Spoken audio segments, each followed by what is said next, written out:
FBI and DHS warn of upcoming ransomware attacks against hospitals, but they may already be here.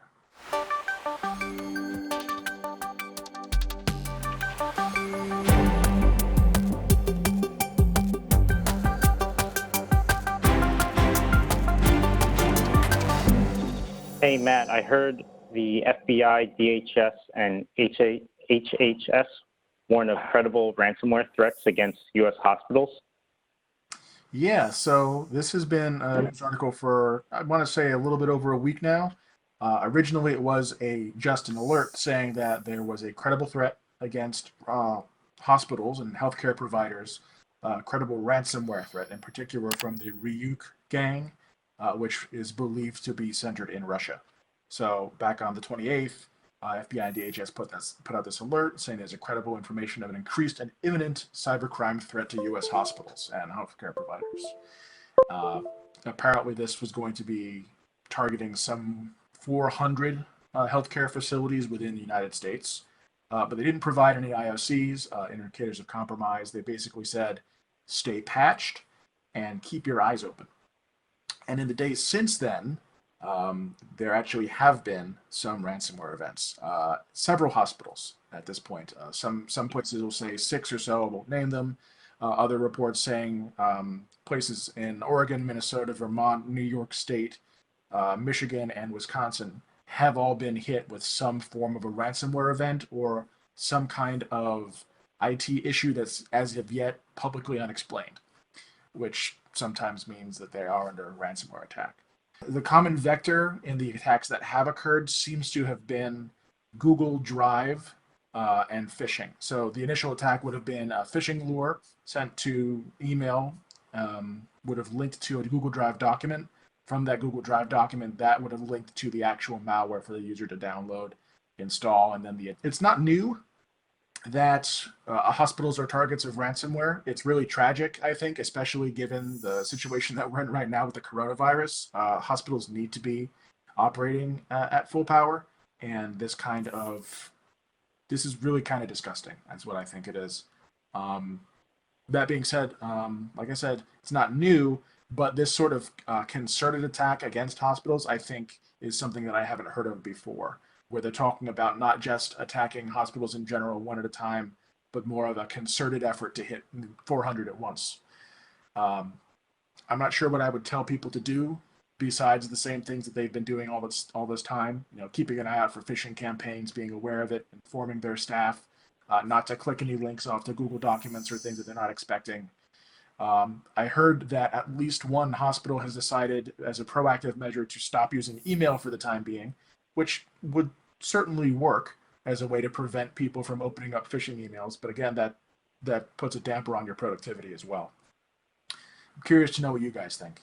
Just to jump right into it, a few things come to mind. Definitely, 2020 is the ripe moment for bad actors to put the pressure on hospitals. As you said, it's very disheartening that they decided, well, let's pick on hospitals with everything that's going on. I feel they probably think that they would get increased return on investment because it is a hospital, which is very sad.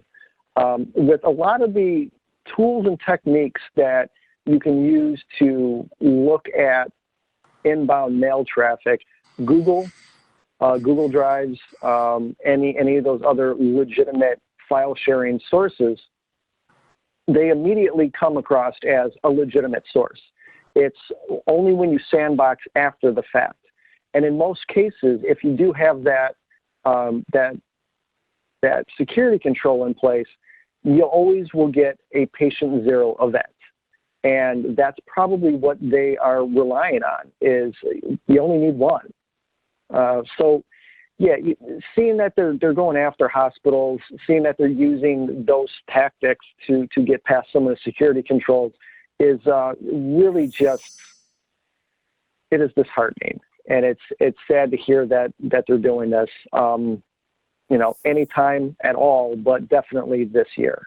Never want to hear something like this happen. I know that hospitals in general are usually good targets for attackers since it's such a need for it, but especially now with the times and the pandemic, it's even worse. And hey, Matt, do you know if the Ryuk ransomware is new ransomware, or is it has been used in the past against hospitals? So the Ryuk gang has been using, and I'm not sure of the details of what exactly they've been using, but the report from Krebs on security suggests that in the past, the Ryuk gang has done a good amount of customization for every single target that they've had.